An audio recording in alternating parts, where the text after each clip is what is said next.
Hello दोस्तों, नमस्कार। कैसे हो आप सब? दोस्तों, आज हम फिर उपस्थित हैं एक नए वीडियो के साथ और इस वीडियो में हम चर्चा करेंगे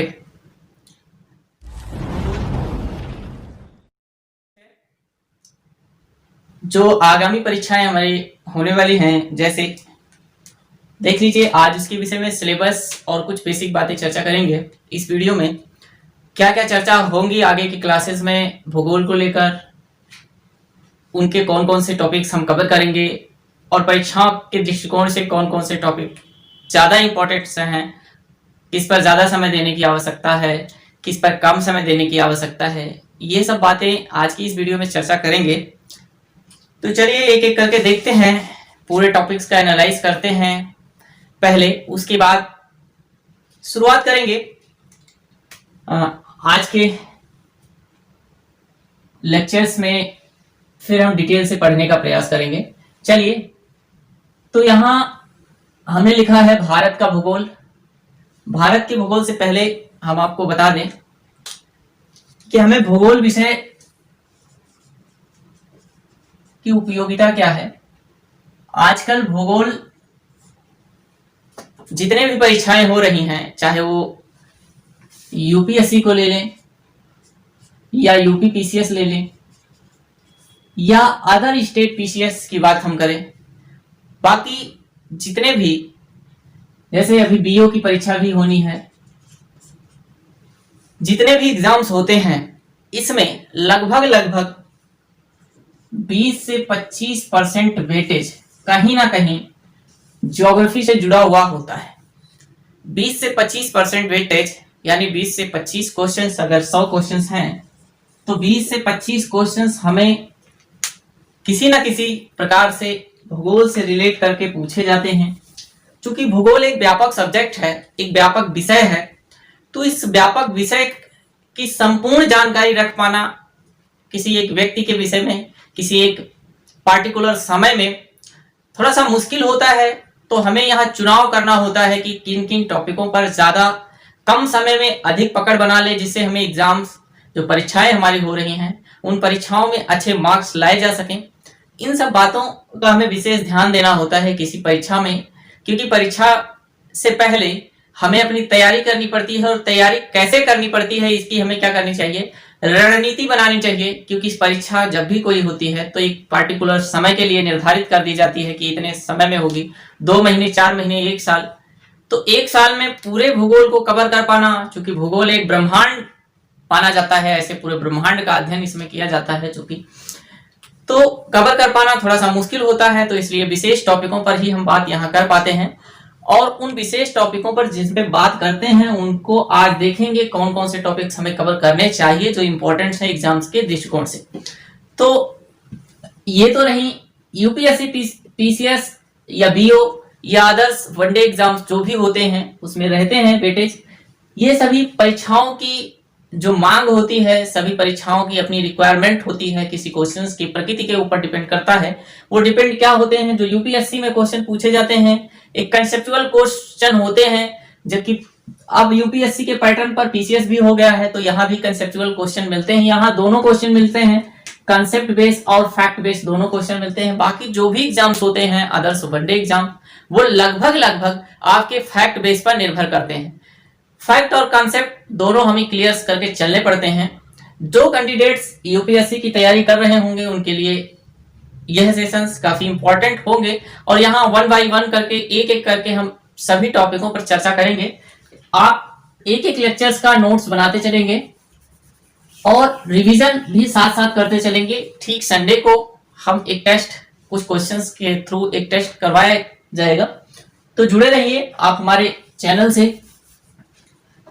भूगोल में हमें 2 तरह के भूगोल को हम बात करते हैं। बेसिकली जब हम पढ़ते हैं तो यहाँ 2 तरह के भूगोल, एक तो हम विश्व भूगोल की बात करते हैं और दूसरा हम भारत में रहते हैं तो भारत के भूगोल के विषय में बात करते हैं।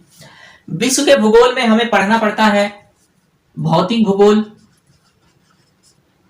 क्या भौतिक भूगोल, कुछ आर्थिक भूगोल भी हमें पढ़ना पड़ता है, और सामाजिक भूगोल। भौतिक, आर्थिक और सामाजिक, ये 3 चीजें हमें पढ़नी पड़ती हैं भौतिक भूगोल के अंतर्गत ही हमें, चाहे वो वायुमंडल हो जिसमें हम क्लाइमेटोलॉजी जलवायु विज्ञान पढ़ते हैं, या ओशिनोलॉजी जिसे हम समुद्र विज्ञान कहते हैं, हम यहाँ इसके विषय में चर्चा करते हैं। आर्थिक भूगोल में जो भी चीजें हैं वो भी करते हैं। सामाजिक भूगोल में राजनीतिक कुछ बातें करते हैं और समाज के दृष्टिकोण से ये सारी चर्चाएं हम विश्व भूगोल में भी करते हैं। और भारत के परिप्रेक्ष्य में बात करें तो भारत में भी हम भौतिक भूगोल पढ़ते हैं, भारत का भौतिक भूगोल, और इसमें आर्थिक जो गतिविधियां हैं यानी आर्थिक भूगोल, और फिर यहां हम पढ़ते हैं सामाजिक भूगोल। तो ये 3 मुद्दे होते हैं हमारे पास भूगोल को डिटेल्स समझने के लिए, और इन 3 मुद्दों पर ही हम बात करेंगे। इसमें आज के जो सिलेबस की हम चर्चा कर रहे हैं इसमें हम चर्चा करेंगे सिर्फ चूंकि अभी शुरुआत, हमें जो विश्व भूगोल है विश्व भूगोल को बाद में हम पढ़ेंगे। अभी आज शुरुआत करने वाले हैं हम भारत के भूगोल में, और भारत के भूगोल में हम बात करेंगे इसके कुछ बेसिक्स, क्या क्या उसमें पढ़ेंगे, भारत के विषय की सामान्य जानकारी क्या क्या पढ़ेंगे हम भारत के भूगोल में। इसको एक बार समरी करके देखते हैं। आप एक बार चार्ट बना लें जिससे 1 बाय 1 टॉपिक्स आपके कवर होते रहें और आपको कोई दिक्कत ना हो। तो इसमें हम पढ़ेंगे भारत की सामान्य जानकारी।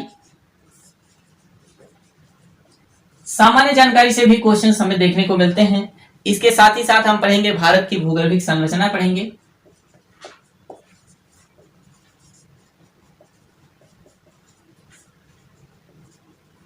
भारत की भूगर्भिक संरचना, और फिर हम पढ़ेंगे भारत की भूगर्भिक संरचना के बाद पढ़ेंगे भारत के भू आकृति प्रदेश। क्या पढ़ेंगे? भारत के भू आकृति प्रदेश, जो इसका डिवीजन किया गया है भारत के भू आकृति प्रदेश। और फिर हम पढ़ेंगे हिमालय का प्रदेशीकरण का वर्गीकरण पढ़ेंगे, यानी हिमालय को अलग से पढ़ेंगे, हिमालय का प्रदेशीकरण। एक एक करके इसे आप नोट करते चलें जिससे सिलेबस आपका कंप्लीट रहे, क्या क्या पढ़ना है। भारत के जो हिमालय का प्रदेशीकरण, भारत के भू आकृति प्रदेश है, इसी में हिमालय का प्रदेशीकरण, उत्तरी मैदान, प्रायद्वीपीय भारत के पर्वतीय भागों को भी हम देखेंगे। क्या? प्रायद्वीपीय भारत के पर्वतीय भाग।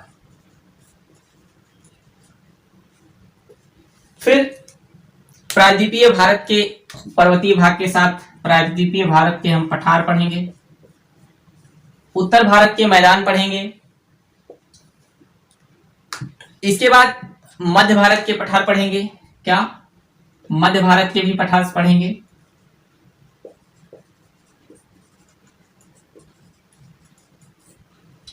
फिर इसके साथ साथ पढ़ेंगे भारत का जो काठियावाड़ का पठार है उसको भी देखेंगे, चर्चा करेंगे।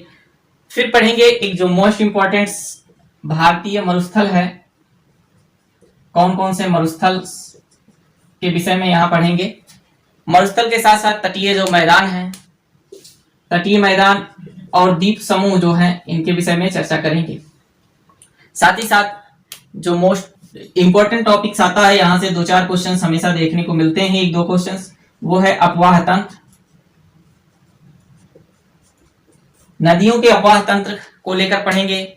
नदियों के अपवाह तंत्र में हमें 2 प्रकार के तंत्र देखने को मिलते हैं, बेसिकली 2 भागों में इसे हम पढ़ते हैं। एक तो हम हिमालय से उत्पत्ति जो नदियां हैं उनसे पढ़ते हैं, उनके प्रवाह तंत्रों के बारे में पढ़ते हैं। दूसरा हम भारत के प्रायद्वीपीय भाग में जितनी नदियां हैं उनके जो प्रवाह तंत्र हैं उनके विषय में यहाँ डिस्कस करेंगे। इसके साथ ही साथ हम जो अंतरस्थलीय अपवाह हैं, प्रायद्वीपीय और हिमालय को छोड़कर कुछ अंतर स्थलीय अपवाह तंत्र हमें देखने को मिलते हैं। कुछ नदियां की उत्पत्ति एक स्थान विशेष से होकर भारत के अंदर ही रह जाती हैं, उनको देखेंगे। अब केंद्रीय अपवाह भी देखेंगे यहाँ।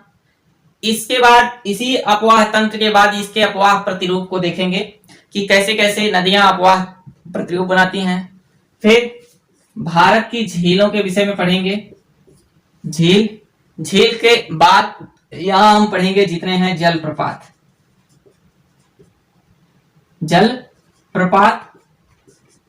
जलप्रपात के बाद एक जो इंपॉर्टेंट टॉपिक्स है भारत की जलवायु। भारत की जलवायु। भारत की जलवायु को विशेष करके एक एक करके देखेंगे और इससे संबंधित कितने भी थॉट्स हैं। जलवायु में हमें जितने भी प्रकार की जलवायु भारत में पाई जाती है उसको प्रभावित करने वाले कौन कौन से कारक हैं, इसमें विशेषकर हम पढ़ेंगे जेट स्ट्रीम सिद्धांत पढ़ेंगे, एलिनो पढ़ेंगे, लालिनो पढ़ेंगे और दक्षिणी पश्चिमी मानसून पढ़ेंगे। फिर भारत में वर्षा का वितरण पूरे भारत में कैसा है और उससे प्रभावित कैसे भारत की एग्रीकल्चर जो एरियाज हैं कैसे प्रभावित होते हैं। भारत की अर्थव्यवस्था भी इस पर निर्भर करती है क्योंकि भारत एक कृषि प्रधान देश है। तो ये टॉपिक्स थोड़ा सा हमारे लिए ज्यादा महत्वपूर्ण होगा। फिर यहां पढ़ेंगे भारत की प्राकृतिक वनस्पतियों के विषय में। प्राकृतिक वनस्पतियां, प्राकृतिक वनस्पतियां भारत की जो हैं उनके विषय में पढ़ेंगे। कितने कितने तरह के वन हमें देखने को मिलते हैं, इनका डिविजन्स कैसे कैसे हुआ है, चाहे वो इनके ऊर्ध्वाधर वितरण को लेकर देख लिया जाएगा या फिर क्षैतिज वितरण इनका कैसा है। पूरा एक स्ट्रक्चर्स के माध्यम से एक एक करके मैप के माध्यम से सारी चीजों की चर्चा करेंगे। इसके बाद एक टॉपिक्स और जिसे हम मृदा, भारत की मिट्टी, भारत की मिट्टी में पढ़ेंगे। भारत में 8 प्रकार की मिट्टियां पाई जाती हैं और इन 8 को कहां कहां कैसी विशेषताएं होती हैं इनके पढ़ेंगे। इसके बाद भारत में पढ़ेंगे कृषि। क्या पढ़ेंगे? कृषि। कृषि के विषय में पढ़ेंगे। मिट्टी पढ़ लिया, जलवायु पढ़ लिया, तो हमें भी कृषि पढ़नी है चूंकि कृषि प्रधान देश है और यह कृषि इकोनॉमी को आर्थिक रूप से यानी भारत को अर्थव्यवस्था में, भारत की जो अर्थव्यवस्था है उसमें एक अहम भूमिका निभाती है। तो कृषि हमारे लिए कभी कभी जो भूगोल का टॉपिक्स होने के बाद भी यह अर्थव्यवस्था में हमें देखने को मिलती है, जो हमें इकोनॉमिक सब्जेक्ट्स है उससे कोरिलेट करके क्वेश्चंस यहां से पूछे जाएंगे, उससे संबंधित क्वेश्चंस पूछे जाएंगे। बेसिकली ये होते हैं भूगोल के विषय, लेकिन इन्हें इकोनॉमी में हम पढ़ते हैं। चूंकि भारत की अर्थव्यवस्था कृषि पर निर्भर करती है काफी हद तक। भारत की सिंचाई व्यवस्थाएं कैसी हैं इसी में रिलेट कर लेंगे, कृषि में ही भारत की सिंचाई व्यवस्था को पढ़ लेंगे। फिर भारत के उद्योगों के विषय में पढ़ेंगे। क्या भारत के कौन कौन से उद्योग हैं जो प्रभावित करते हैं, चाहे वो लौह उद्योग हो या लौह उद्योग के बाद या वस्त्र उद्योग हो, जो भी उद्योग हैं उनके विषय में हम एक एक करके चर्चा यहां करेंगे। साथ ही साथ परिवहन, परिवहन भी भारत की अर्थव्यवस्था में काफी इंपॉर्टेंट रोल प्ले करता है, तो इसे भी हम यहां देखेंगे। चाहे वो रेल प्रबंधन से लेकर हो या सड़क से हो या वायु से हो, जितने भी हमारे यहाँ परिवहन सिस्टम्स हैं उनको एक एक करके देखेंगे। फिर भारत के प्रमुख बंदरगाहों को पढ़ेंगे। क्या? भारत के प्रमुख बंदरगाह। भारत के प्रमुख बंदरगाह, इनकी भी उपयोगिताएं हैं कुछ भारत में।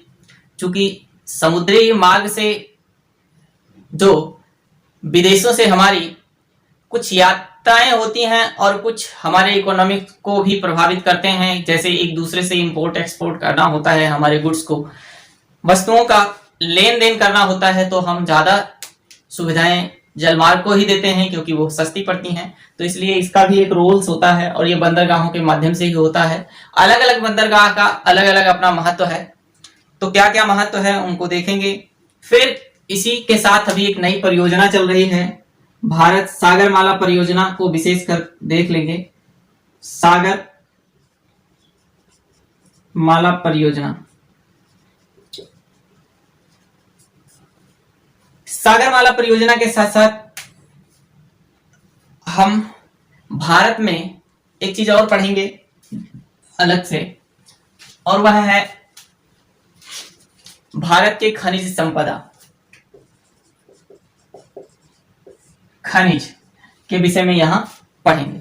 खनिज के साथ साथ भारत में जो ऊर्जा संसाधन है, कौन कौन से ऊर्जा संसाधन हैं, वह भी एक रोल प्ले करेंगे, तो उनको भी पढ़ेंगे। इसके साथ ही साथ हम क्या पढ़ेंगे, भारत की प्रमुख जनजातियां, तो यहां पर ऊर्जा पढ़ेंगे, ऊर्जा संसाधन पढ़ेंगे, फिर जनजातियों के विषय में पढ़ेंगे। इतने सारे टॉपिक्स लगभग उत्तर प्रदेश टीसीएस प्री और यूपीएससी यानी संघ लोक सेवा आयोग का जो प्री परीक्षाएं अभी होने वाली हैं और बीओ की जो परीक्षा अभी होने वाली है उत्तर प्रदेश में, ये टॉपिक्स जो भारत से रिलेटेड हैं काफी महत्वपूर्ण हैं। लगभग इतने सारे टॉपिक्स को कवर करने के बाद हमें 80% क्वेश्चंस देखने को यहां से मिलते हैं, तो एक एक करके इनको हम चर्चा करना हमारे लिए महत्वपूर्ण हो जाता है। बस आप एक एक करके हमारी वीडियो को देखते रहिएगा। यहां पर आपको धीरे धीरे सारी चीजें अवेलेबल कराई जाएंगी, उपलब्ध कराई जाएंगी एक एक करके। आज के सेशंस में हमने चर्चा किया है, भारत के भूगोल के सिलेबस को डिफाइन किया है कि क्या क्या हमें पढ़ना है, कौन कौन से टॉपिक्स इंपॉर्टेंस हैं। कुछ और टॉपिक्स हैं जिसके विषय में बहुत डिटेल से नहीं पढ़ना है हमें, जो टॉपिक्स हमने अभी दिए इनके विषय में हमें डिटेल से पढ़ना है। कुछ टॉपिक्स हैं बीच बीच में आएंगे, उन टॉपिक्स के विषय में चर्चा तो कर देंगे, लेकिन एक संक्षिप्त चर्चा की जाएगी उसके विषय में, उसको हमने यहाँ डिफाइन नहीं किया है। चलिए, विश्व के भूगोल को सिलेबस, जो विश्व का भूगोल है उसके सिलेबस की चर्चा हम अगले वीडियो में करेंगे जब विश्व का भूगोल पढ़ाएंगे। अभी भारत के भूगोल पर चर्चा कर रहे हैं, तो भारत को एक समरी करके पहले देख लेते हैं। भारत के आज के इस सेशंस में हम भारत की कुछ महत्वपूर्ण बातें समझने का प्रयास करेंगे, बेसिक बातें शुरुआत करेंगे। विश्व में भारत की अवस्थिति देखेंगे और भारत की अवस्थिति के साथ साथ इसके विस्तार कहां तक देखने को हमें मिलते हैं, इस मैप के माध्यम से समझने का प्रयास करते हैं। देखिए, चूंकि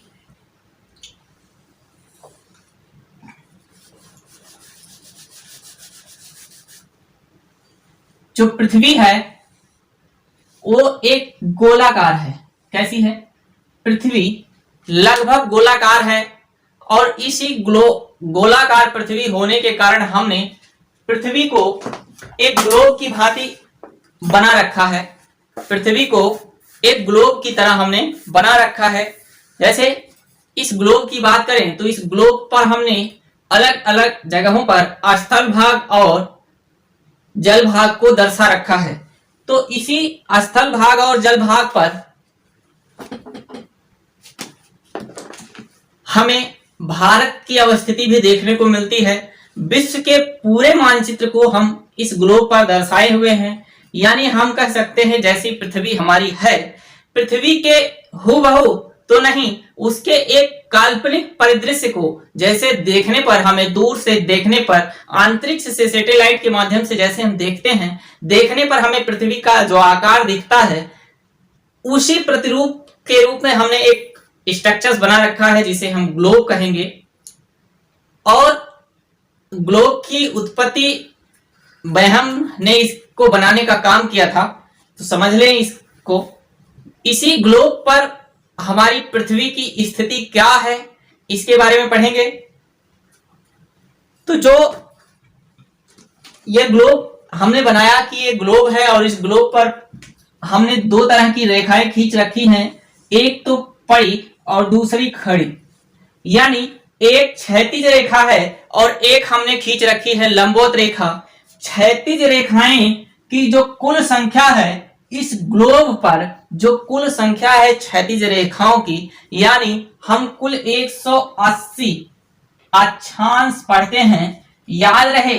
लेकिन अगर बात ग्लोब की जाए, अगर बात ग्लोब की जाए तो यहां पर एक 0 डिग्री अक्षांश रेखा जिसे हम भूमध्य रेखा कहते हैं, एक और जोड़ लेते हैं, इसे इक्वेटर्स भी कहते हैं। तो यहीं से एक कोणीय दूरी होती है। क्या होती है? कोणीय दूरी होती है। यानी पूर्वी गोलार्ध को अगर हम बांटने का प्रयास करें, दो तरह से हमने इस पर रेखाएं खींच रखी हैं, एक खड़ी एक पड़ी। तो भूमध्य रेखा के से कोणीय दूरी पर खींची गई सभी रेखाएं अक्षांश रेखाएं हैं। इसमें ऊपर जाते हैं तो हमें 90 रेखाएं मिलती हैं। कितनी? 90। और नीचे आते हैं तो 90। ऊपर के भाग को उत्तरी ध्रुव, नीचे के भाग को दक्षिणी ध्रुव के नाम से हम जानते हैं। फिर 0 डिग्री जो उत्तरी ध्रुव का मेन पॉइंट है, पोल है, वह उसको लेकर दक्षिणी ध्रुव को एक लाइन मिलाती है, एक रेखा मिलाने का काम करती है। उसी को हम 0 डिग्री देशांतर, 0 डिग्री देशांतर या इसे ग्रीनविच रेखा के नाम से जानते हैं। क्या? या इसे हम ग्रीनविच रेखा के नाम से जानते हैं। और इसी 0 डिग्री देशांतर से जब हम पूरब की तरफ जाते हैं तो हमें 180 रेखाएं, और जब पश्चिम की तरफ आते हैं तो भी हमें 180 रेखाएं देखने को मिलती हैं। तो इस तरह से ग्लोब को हमने दो भाग, यानी एक तो हमने पहले बांटा भूमध्य रेखा के आधार पर, दो गोलार्ध, उत्तरी गोलार्ध और दक्षिणी गोलार्ध, दो गोलार्धों में बांटा। फिर हमने देशांतर के आधार पर एक पोल से 0 डिग्री देशांतर से 0 डिग्री देशांतर यानी उत्तरी ध्रुव को दक्षिणी ध्रुव से एक रेखा को मिलाया, और हमने पुनः इसका दो भाग कर दिया इसी ग्लोब का। और इसे फिर हमने क्या कहा? हमने इसे कह दिया कि यह देशांतर रेखा है, और यही देशांतर रेखाएं किसी देश के अंतर, जैसे देश का अंतर, एक देश से दूसरे देश में कितने समय का अंतर है, कितनी दूरी है, यह प्रकट करने के लिए हमारे पास आसानी हो गई। तो यहां भी हमने दो गोलार्ध बांटे, एक तो हमने पूर्वी गोलार्ध बांट लिया और एक को हमने पश्चिमी गोलार्ध बांट लिया। एक को हमने पूर्वी गोलार्ध और एक को पश्चिमी गोलार्ध। याद रखें, ये रेखाएं, यानी 1 डिग्री अगर कोई व्यक्ति पूरब चलता है तो 4 मिनट की यात्रा कंप्लीट कर लेता है। कितने की? 4 मिनट की यात्रा कंप्लीट करता है। तो इसी तरह से अगर 180 को 4 से मल्टीप्लाई कर दिया जाए तो जितने मिनट कंप्लीट होते हैं उन मिनटों को घंटों में अगर कन्वर्ट किया जाए तो लगभग क्या 12 घंटे होते हैं। कितना? 12 घंटे पूर्वी गोलार्ध में सूर्य की किरणें हमें देखने को मिलती हैं, और 12 घंटे पश्चिमी गोलार्ध में भी हमें सूर्य की किरणें देखने को मिलती हैं। क्योंकि पृथ्वी सूर्य का परिक्रमा करती है, पृथ्वी सूर्य का परिक्रमण करती है, उसकी एक परिक्रमा करती है, और पृथ्वी की अपनी दैनिक गति भी होती है। पृथ्वी की जो दैनिक गति होती है वो 24 आवर्स में, यानी 24 घंटे में कंप्लीट होती है। तो यानी जो पृथ्वी है 12 घंटे पृथ्वी के एक भाग तक घूमने में समय लगता है, जो पूर्वी गोलार्ध है, इसलिए सूर्य की किरणें पूर्वी गोलार्ध में 12 घंटे हमें देखने को मिलती हैं।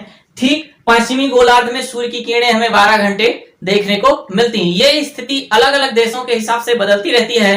अलग अलग देशों में सूर्योदय अलग अलग समय पर होता है विश्व के परिप्रेक्ष्य में अगर देखा जाए, लेकिन वहां पर भी एक मीन टाइम्स, मानक समय निर्धारित किया हुआ होता है सूर्य निकलने का और सूर्यास्त होने का। तो ये सब बातें हम चर्चा करेंगे। ये जो दो रेखाएं हमने आपको बताई, ये दो रेखाएं पृथ्वी पर पहले से खींची नहीं थी। हमने अपनी सुविधा के अनुसार, जब हम हमारे भूगोल वेत्ताओं द्वारा यह अध्ययन किया गया, तो अपनी सुविधा के अनुसार हमने इन दो रेखाओं को जन्म दिया। और ये एक रेखाएं कैसी थी? काल्पनिक रेखाएं हैं। ये वास्तव में पहले से पृथ्वी पर बन के निर्धारित करके नहीं आई थी। तो ये काल्पनिक रेखाएं हैं। जो 0 डिग्री ग्रीनविच रेखा है, लंदन में एक प्रयोगशाला है, ग्रीनविच प्रयोगशाला।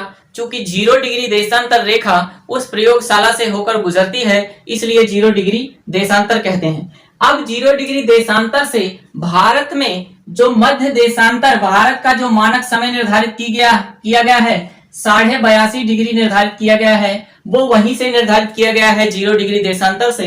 तो इसलिए भारत में लगभग 5.5 घंटे का समय अंतराल 0 डिग्री देशांतर से हमें देखने को मिलता है। 5.5 घंटे, ये एग्जाम्स में पूछा भी जाता है, तो इस बात को आप नोट करते चलें। चलिए शुरुआत कर, समझ में आ गया होगा देशांतर और अक्षांश की कुल बातें इस ग्लोब पर। ठीक, अब हम इस ग्लोब पर ही देखेंगे भारत की अवस्थिति को। तो देशांतर और अक्षांश के आधार पर देखेंगे भारत की अवस्थिति को। पहले इसको समझते हैं कि भारत की जो देशांतरी विस्तार कितना है और अक्षांशी विस्तार कितना है, दोनों को समझने का प्रयास करेंगे, उसके बाद आगे देखेंगे। देखिए, जो भारत का सबसे मुख्य बिंदु है, मुख्य भूभाग की बात करें, या तो हम इसके जो दक्षिणतम बिंदु सबसे है, जिसे हम इंदिरा पॉइंट कहते हैं, क्या इंदिरा पॉइंट के नाम से जानते हैं, और यह इंदिरा पॉइंट 6 डिग्री 4 मिनट पर स्थित है। 6 डिग्री 4 मिनट, याद रखें, उत्तरी अक्षांश। 6 डिग्री 4 मिनट उत्तरी अक्षांश, चूंकि भूमध्य रेखा से भारत उत्तर में स्थित है इसलिए उत्तरी अक्षांश हो गया 6 डिग्री 4 मिनट। जबकि मुख्य भूखंड की बात करें तो कन्याकुमारी हमारा यहां देखने को मिलता है। क्या? कन्याकुमारी। और कन्याकुमारी में हमें 8 डिग्री 4 मिनट इसकी उत्तरी अक्षांशीय विस्तार देखने को मिलता है। इसके पूरब में जब चलते हैं तो हम इसके पूरब में जब देखते हैं इसका पूरब का अक्षांशीय विस्तार तो हमें देखने को मिलता है 37 डिग्री 6 मिनट।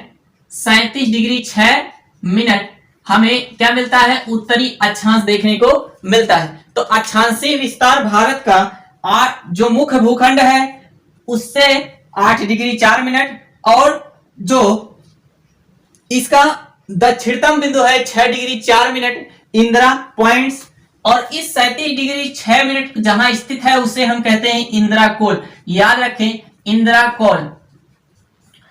इस इंदिरा कोल से इंदिरा पॉइंट्स तक के बीच अक्षांशीय विस्तार हमें देखने को मिलता है। इसके बाद बात करें हम देशांतरी विस्तार की।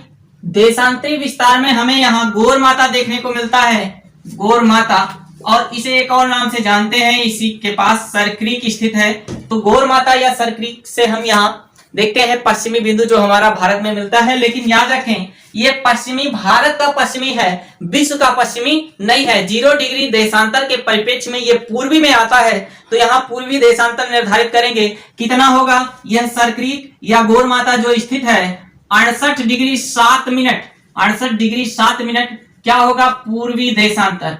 68 डिग्री 7 मिनट पूर्वी देशांतर से लेकर अरुणाचल प्रदेश में स्थित एक प्लेस है जिसे हम पूर्वी देशांतर का नाम यहाँ लिखा हमने किवीथू। क्या? किवीथू। और किवीथू की जो स्थिति है वह है 97 डिग्री 25 मिनट। 97 डिग्री 25 मिनट पूर्वी देशांतर तक भारत का विस्तार मिलता है। तो लगभग यहाँ पर हमने देखा कि 68 डिग्री 7 मिनट से लेकर 97 डिग्री तक यह मिल रहा है। तो दोनों के बीच में लगभग 30 डिग्री का अंतराल आ रहा है, और 30 डिग्री को अगर मल्टीप्लाई 4 से कर देंगे, कितने से? 4 से मल्टीप्लाई कर देंगे तो 120 मिनट। यानी हम ये कह सकते हैं कि भारत के अरुणाचल प्रदेश में किवीथू जो प्लेस है, जो किवीथू एक गांव का नाम है, किवीथू में 2 घंटे पहले सूर्योदय होता है, जबकि जो गौर माता स्थिति ये गुजरात में है, गुजरात में 2 घंटे बाद सूर्योदय गौर माता पर होता है, इस तरह से अंतराल पर। लेकिन हम समय को दोनों को एक मध्य भाग में डिवाइड कर लेते हैं, जिसे हमने क्या कहा था? 82.5 डिग्री मानक देशांतर हमने निर्धारित किया है। और यह 82.5 डिग्री मानक देशांतर जो भारत में नैनी से होकर गुजरता है, कहां से? भारत में नैनी से होकर गुजरता है। पूरे विश्व को हमने लगभग 24 मानक जोनों में, हमने पूरे विश्व को 24 मानक जोनों में डिवाइड किया है। अलग अलग देशों का अपना अलग अलग मानक समय निर्धारित होता है। भारत का मानक समय 82.5 डिग्री निर्धारित किया गया है, और यह 0 डिग्री देशांतर से 5.5 घंटे का समय, यानी 5.5 घंटे का समय लगता है यहां से पहुंचने में। फिर बात कर रहे हैं, ये तो हो गया अक्षांशीय विस्तार, और इन्हीं अक्षांशीय विस्तार के आधार पर अब भारत की अवस्थिति आपको पता चलेगी। 0 डिग्री देशांतर से हम उत्तर चलेंगे, 0 डिग्री भूमध्य रेखा से हम उत्तर चलेंगे, तो हमने देखा था कि 8 डिग्री के पास हमें जो मुख्य भूखंड है वो 8 डिग्री के पास, और जो हमारा द्वीपीय भाग है उसका जो दक्षिणतम बिंदु हमने देखा वो 6 डिग्री 4 मिनट। तो हम 6 डिग्री 4 मिनट के दक्षिणतम बिंदु को ध्यान में रखेंगे तो हम उत्तर भारत में यहां पहुंच गए, और हमने देखा कि देशांतरी विस्तार 68 डिग्री 7 मिनट है, तो 68 डिग्री 7 मिनट हम पूर्वी देशांतर में पहुंच गए। तो यानी हम कह सकते हैं कि भारत की जो अवस्थिति है वो कहां है? विश्व में भारत की अवस्थिति उत्तर पूर्वी उत्तर पूर्वी गोलार्ध में स्थित है। और अगर इसे बिल्कुल सटीक जानना चाहें तो हम कह सकते हैं कि भारत की अवस्थिति विश्व में उत्तर पूर्वी मध्य गोलार्ध में है। उत्तर पूर्वी मध्य गोलार्ध, जो ये उत्तर पूरब का भाग है, यहाँ जो मध्य भाग है, यहाँ पर भारत की लगभग अवस्थिति हमें देखने को मिलती है। तो इस तरह से ग्लोब पर भारत की अवस्थिति को हमने डिफाइन किया, हमने समझने का प्रयास किया। अब भारत को दो बराबर भागों में बांटने वाली एक रेखा है, उसकी चर्चा करेंगे। लेकिन उससे पहले भारत को समझ रहे हैं तो भारत एक देश है, उसके कई सारे उपनाम है, उन्हें भी समझ लेंगे। क्या है? उन्हें भी समझ लेंगे। चलिए, भारत एक राज्यों का संघ है। हमारा संविधान कहता है कि भारत एक राज्यों का संघ है और इसे कहीं भी राष्ट्र की संज्ञा, कंट्री की संज्ञा नहीं दी गई है। सिर्फ हम इसे कंट्री कहते हैं, जबकि कॉन्स्टिट्यूशन में इसे कंट्री की संज्ञा कहीं नहीं दी गई है। संविधान में इसे एक देश की संज्ञा नहीं, बल्कि क्या कहा गया है? यह यूनियन ऑफ स्टेट, राज्यों का एक संघ है और इसी एक राज्यों के संघ को हम भारत कहते हैं। और भारत में अलग अलग बहुत सारे आइसलैंड हैं, बहुत सारे द्वीप हैं और भारत एक विशाल क्षेत्रफल के दृष्टिकोण से विश्व में 7वां स्थान रखता है। क्षेत्रफल के दृष्टिकोण से विश्व में 7वां स्थान रखता है, जबकि जनसंख्या के दृष्टिकोण से भारत विश्व में दूसरा स्थान रखता है। इस सब के आधार पर हम इसे एक उप महाद्वीप की संज्ञा देते हैं। भारत के इसी क्षेत्रफल के और इसकी अवस्थिति के कारण ही हम इसे एक उप महाद्वीप की संज्ञा देते हैं। महाद्वीप में कई सारे देश होते हैं, उसी तरह से भारत कई राज्यों का एक संघ है और इसमें बहुत सारे आइसलैंड हैं, एक बड़ा एरिया को कवर करता है, इसलिए इसे उप महाद्वीप की संज्ञा दी जाती है। भारत को अन्य नाम से कौन कौन से नाम से प्राचीन समय में हम इसे जानते थे, एक नजर में हम समरी करने का प्रयास करेंगे, समझने का प्रयास करेंगे, फिर आगे चर्चा करेंगे इसके विषय में। सबसे पहले इसका समरी कर लेते हैं, जो बेसिक पॉइंट्स हैं। आप नोट्स बना रहे होंगे तो लिख लेंगे। भारत को हम कई नामों से जानते हैं। कौन कौन से नाम हैं? जैसे भारत को हम आर्यावर्त भी कहते हैं। क्या कहते हैं? भारत के नाम पर सबसे पहले भारत, फिर आर्यावर्त, जम्बूद्वीप। क्योंकि पहले जब भारत नहीं था तो भारत का जब एक यूनियन टेरिटरी के रूप में निर्धारण नहीं हुआ था, यानी कॉन्स्टिट्यूशन जब नहीं था, संविधान नहीं था, भारत पहले से गुलाम था और गुलामी से बहुत पहले कई सारे द्वीप हुआ करते थे। उसमें जम्बूद्वीप भी भारत को कहा जाता है। भारत जम्बूद्वीप का ही हिस्सा था, इसलिए इसे जम्बूद्वीप के नाम से भी जानते थे। भारत को भारत, आर्यावर्त, जम्बूद्वीप और हिंदुस्तान, क्या? हिंदुस्तान, और इसके साथ साथ एक हम इंडिया कहते हैं। तो इन नामों से भारत को जाना जाता है। भारत के जो अन्य नाम हैं, जैसे भारत को भारतवर्ष के नाम से भारतवर्ष, जो भरत थे उनके, भरत एक कबीलाई था, उनके नाम से भारतवर्ष, आर्यावर्त, जम्बूद्वीप, हिंदुस्तान और इंडिया, इस तरह से अलग अलग। इसके पीछे एक ऐतिहासिक कारण रहे हैं, अलग अलग नामों से इसे जानने का, वो इतिहास का विषय है, उसमें चर्चा करेंगे। भारत की वर्तमान में राजधानी जो है वो सबको पता होगी, नई दिल्ली है। भारत की वर्तमान में राजधानी नई दिल्ली है। आजादी से पहले भारत की राजधानी 1911 में यहाँ ट्रांसफर की गई। 1911 से पहले भारत की राजधानी कोलकाता में थी। कहां? कोलकाता में थी। 1911 के बाद भारत की राजधानी को दिल्ली ट्रांसफर कर दिया गया, क्योंकि कोलकाता से सभी प्रशासनिक व्यवस्थाएं ठीक रूप से संचालित नहीं हो पा रही थी। यह भी एक कारण था इसकी राजधानी को परिवर्तन करने का। भारत की अवस्थिति कहाँ है? उत्तर पूर्वी गोलार्ध में, हमने देख लिया। देशांतरी विस्तार और अक्षांशीय विस्तार देख लिया। दक्षिणतम और उत्तरतम बिंदु जो है वो भी हमने चर्चा कर ली। सबसे पश्चिमी बिंदु कौन सा है? गौरमाता है, वो भी हमने चर्चा कर लिया। कहाँ स्थित है? गुजरात में है। अब बात करेंगे भारत के क्षेत्रफल की। भारत का जो क्षेत्रफल है, हमने कहा भारत के क्षेत्रफल की, तो भारत का क्षेत्रफल 32,87,263 क्या है? वर्ग किलोमीटर। याद रखें, क्षेत्रफल हमेशा वर्ग किलोमीटर में लिखा रहता है।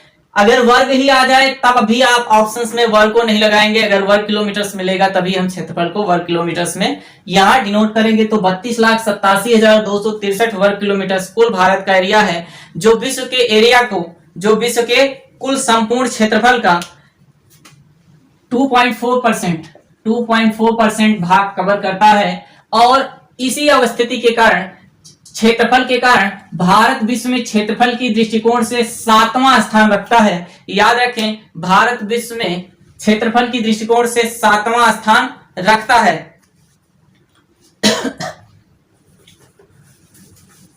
फिर ये तो रही क्षेत्रफल की बात। क्षेत्रफल के साथ साथ इसका जो सबसे पूर्वी और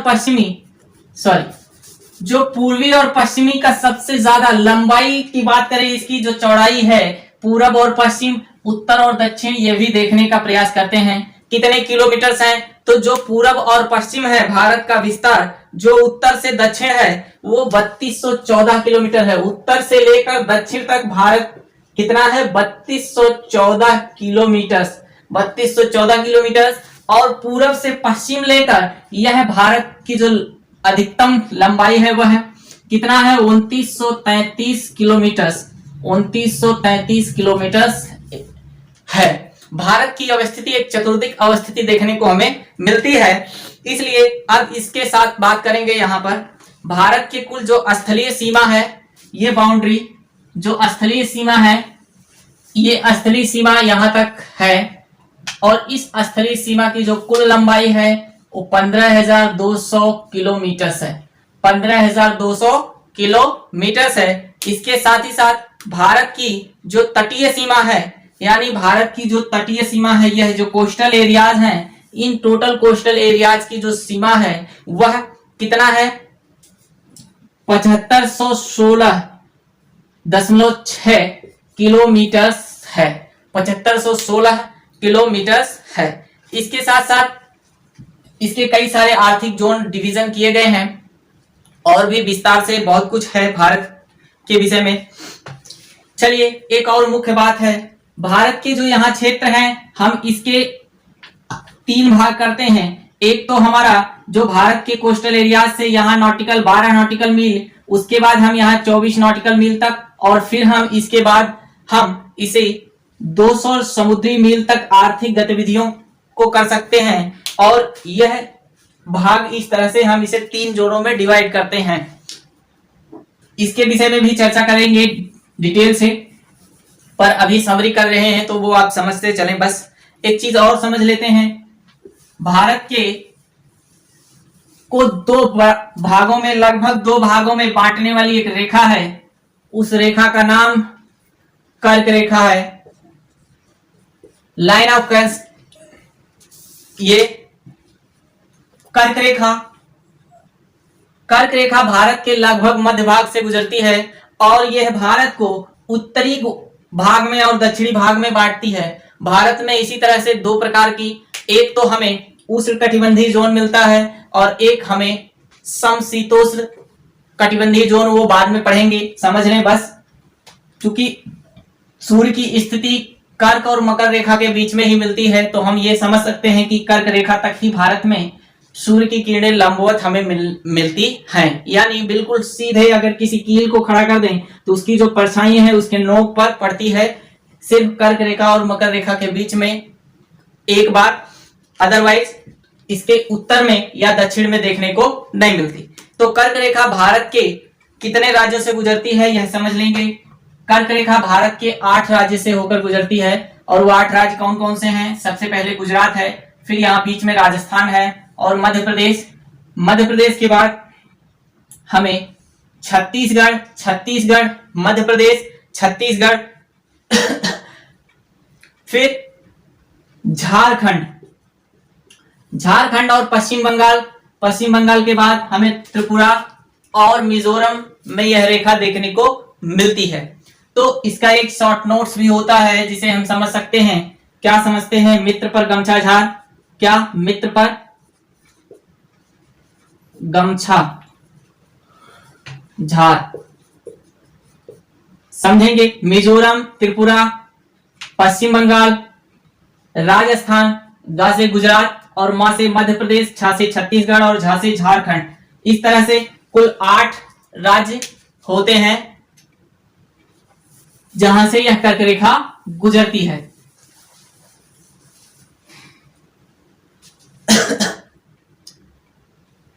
इसके आगे हम चर्चा करेंगे और भी बहुत सारी चीजें, लेकिन वो चर्चा फिर नेक्स्ट वीडियो में करेंगे। आज बस इतना ही। सिलेबस के साथ हमने एक बेसिक चीजें इस भारत को समझने का प्रयास किया, इसकी अवस्थिति थोड़ी सी चर्चा की। आगे नेक्स्ट वीडियो में फिर एक बार रिवीजन के तौर पर हम करके इतनी सारी चीजें, इसकी अवस्थिति को, और फिर आगे कंटिन्यू लेक्चर्स करेंगे एक एक चीज डिटेल से। वीडियो कैसे लगी कमेंट बॉक्स में लिखना ना भूलें। वीडियो पसंद आई तो लाइक करें, चैनल पर नए हैं तो चैनल को सब्सक्राइब करें। Thanks for watching this video. मिलते हैं नेक्स्ट वीडियो में, तब तक